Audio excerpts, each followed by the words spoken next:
Hi, my name is Carol King, and you are watching Menopause 101.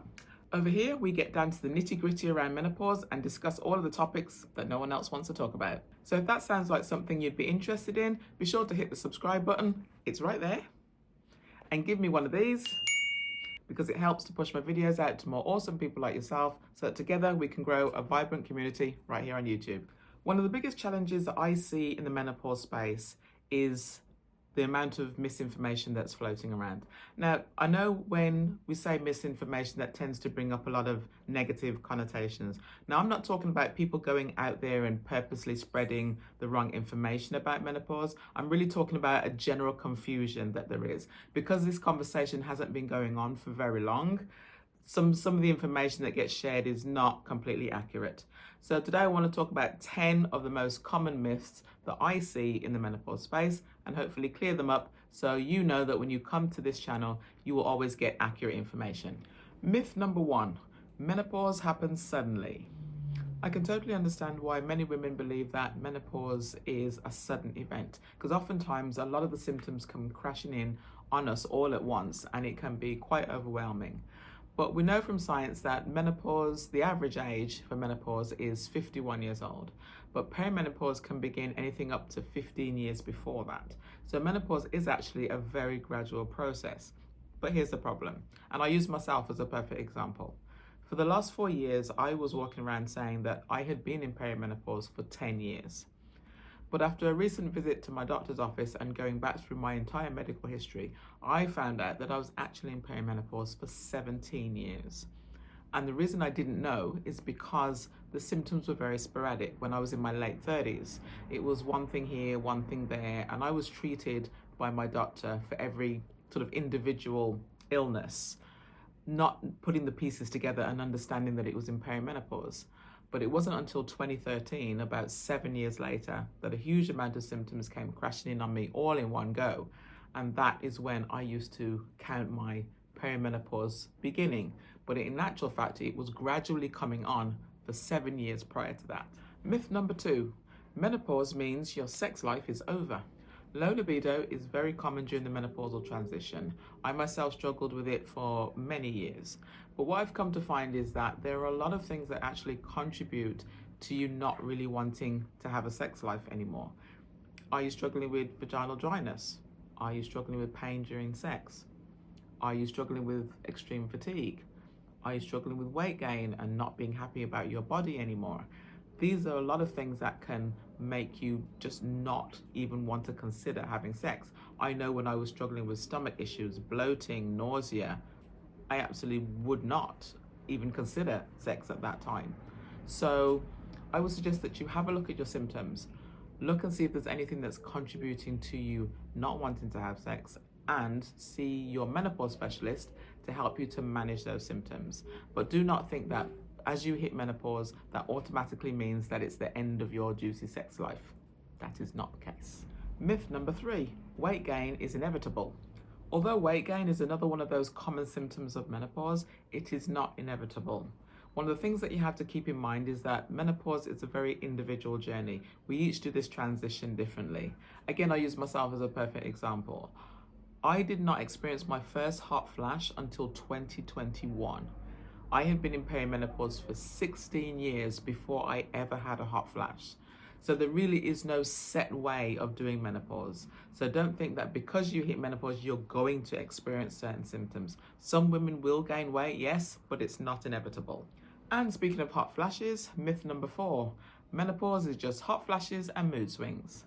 I truly wish that this myth was actually true, but unfortunately it is not. We know that there are over 80 symptoms of menopause. The menopause symptoms list that I have compiled has 92 symptoms. So we know that it's a lot more than hot flashes and mood swings. Myth number 5, HRT is dangerous for all women. How did we get here? Here's a quick history lesson for you. Way back in 2001, a study was done by the Women's Health Initiative, and their findings were that HRT, hormone replacement therapy, increased a woman's chances of breast cancer.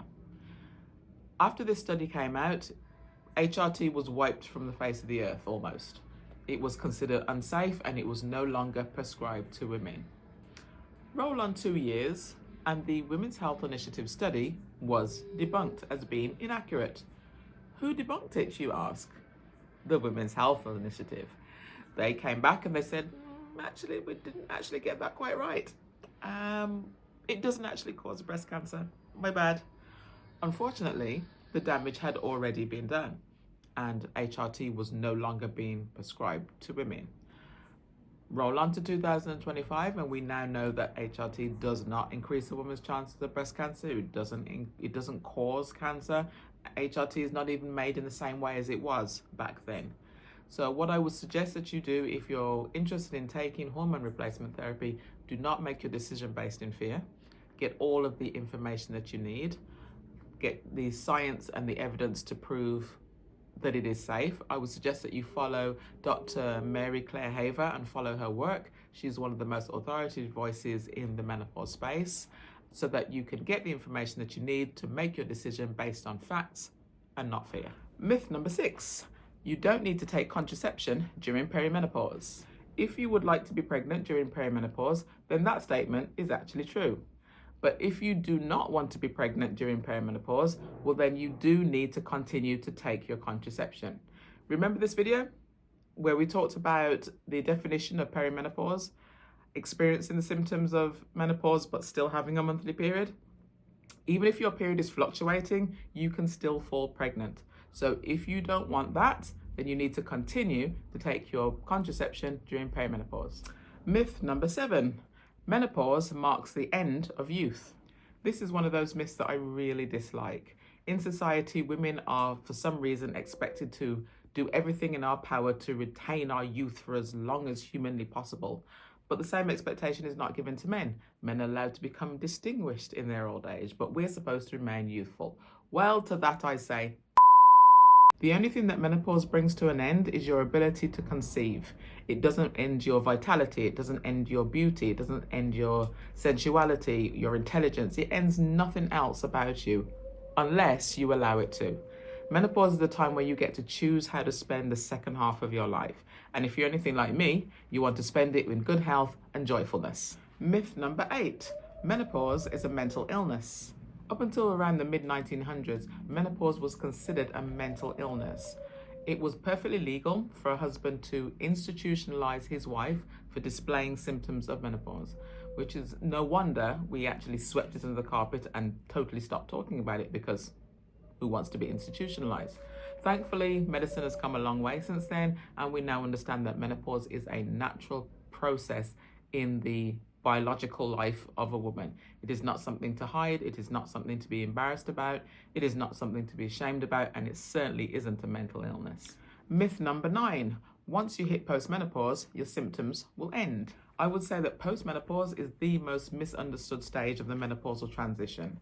We often think that because it's called post, it means the end of something. Unfortunately, that's not the case with postmenopause. Postmenopause is the name given to a period of time. The moment you've stopped having monthly periods to the end of your life, that period of time, however long or short it is called postmenopause. It is just a name given to that period of time. It doesn't mean your symptoms are going to get worse. It doesn't mean they're going to get better. It doesn't mean they'll be longer. It doesn't mean they'll be shorter. It means nothing like that. It's just a name given to that period of time. What you experience in postmenopause will be much like the rest of your menopausal transition. It will be completely unique to you. And myth number 10, menopause is the same for every ethnicity and culture. In 2023, a study was published called the Swan Study. This was a study of menopausal women from different ethnicities and cultures, and it was found that women of different races experienced the menopausal transition in different ways. For example, Japanese women experience far less symptoms than Hispanic women. Black women experience longer and more severe symptoms than white women. Now, this isn't being said to say that one race is more important than the other, so please don't come around my video with that. This is just about having the right information to help you on your journey. So if you want to read the whole study, which I suggest you do, I'm going to leave a link to it in the description so you can see for yourself and learn how your ethnicity and your culture may be affecting your menopausal journey. If you've stuck around to the end of this video, thank you so much. I truly appreciate your time. And there's your star for being awesome. And since you're still here, you might as well give me a thumbs up because you know you like this video really. And don't forget to subscribe so you don't miss out on any of my future videos. And before you go, jump in the comments and let me know if there's any myths that you've come across on your menopausal transition. Otherwise, I'm Mentor Carol and I'm out. I'll see you next Sunday.